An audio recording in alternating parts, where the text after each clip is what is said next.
What's up, everybody? Good morning. We are moving on to day 3, and we are still looking at players that I would evaluate to be NFL left guards.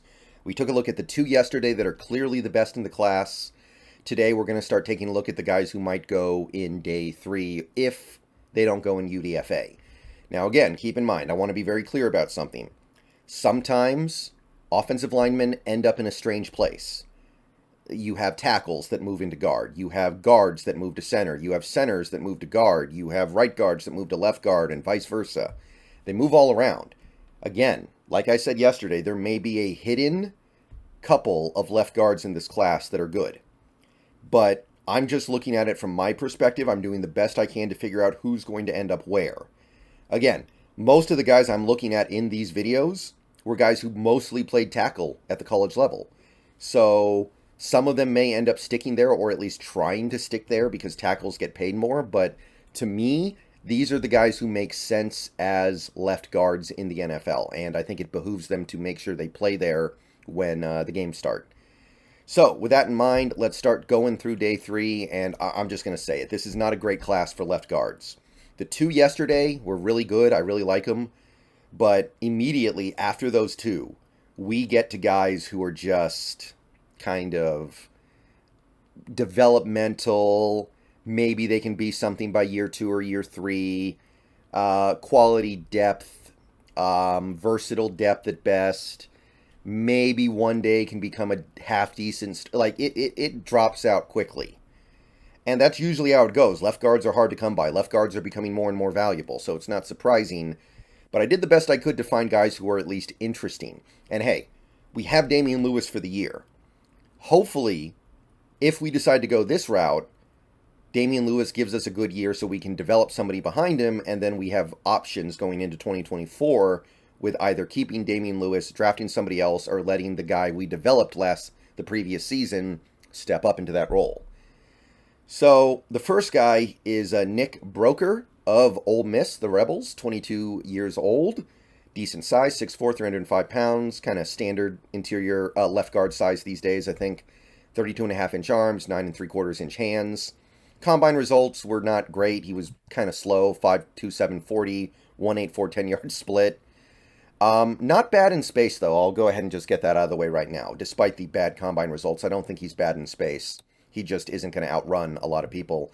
Sports Illustrated loves him enough to put him in the 3rd round. Most of the other big boards have him in like the 4th. The database has him in the 5th. His 2022 PFF grade was not really that good, although he did grade out pretty good in zone. So Nick Broeker, what I can say, I don't think missed a game across 3 years as a full-time starter for Ole Miss. He was very durable, and he spent time at both positions, tackle and guard. So he's going to give you a little bit of emergency depth at tackle, and he should give you some quality depth at guard.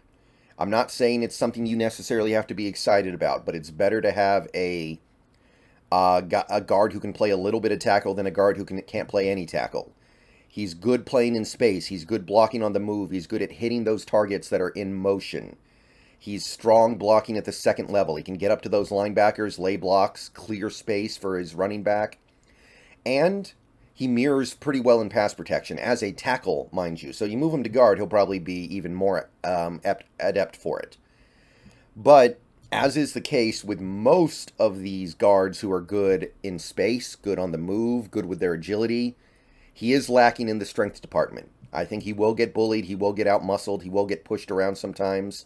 He gets bull rushed in his pass protection, which is really kind of a concern, because he's getting bull rushed by edge rushers a lot of the time in college.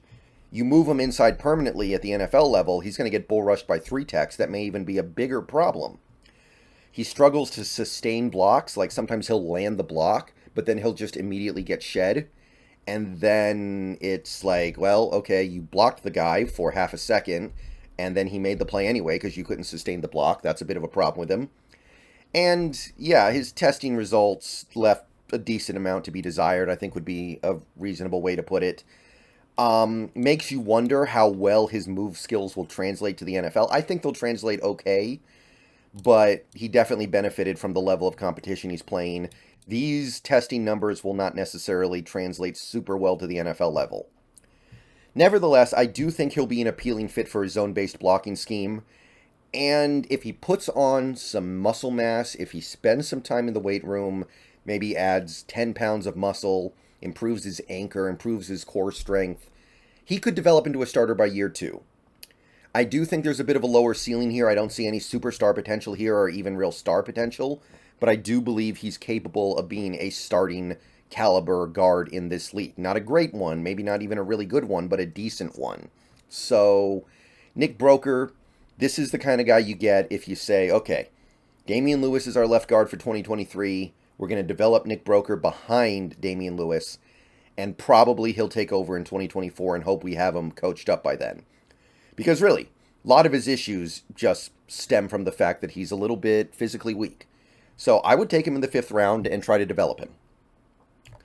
All right, so the next guy we're going to look at here is Braden Daniels of the Utah Utes.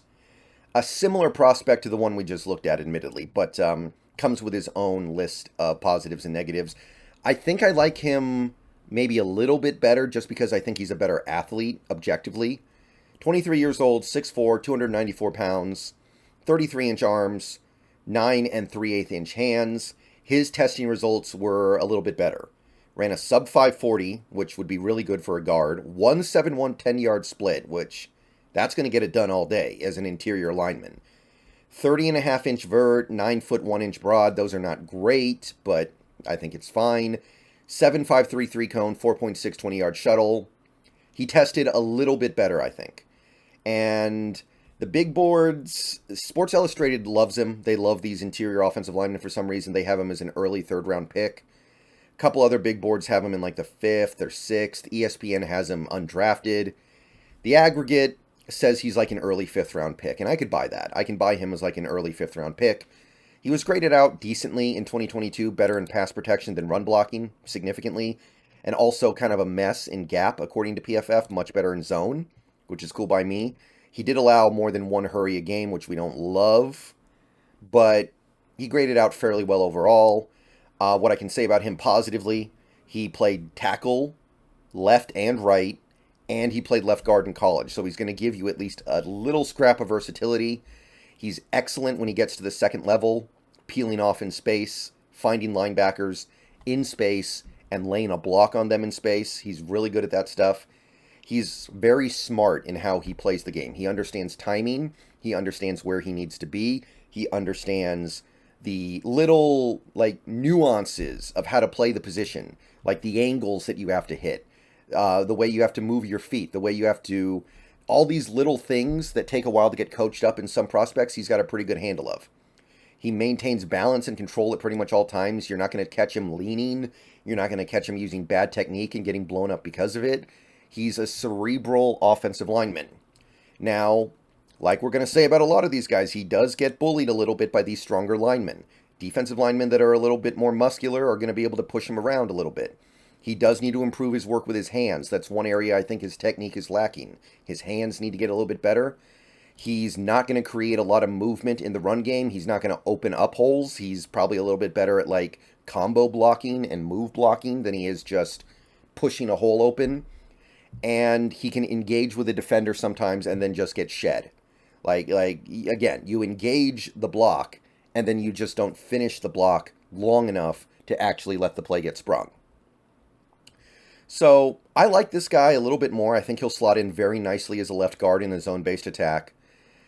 At the very least, I think you're getting quality depth with him. You have somebody who can do some tackle work on both sides and left guard. And I think he can develop into an above average to good starter.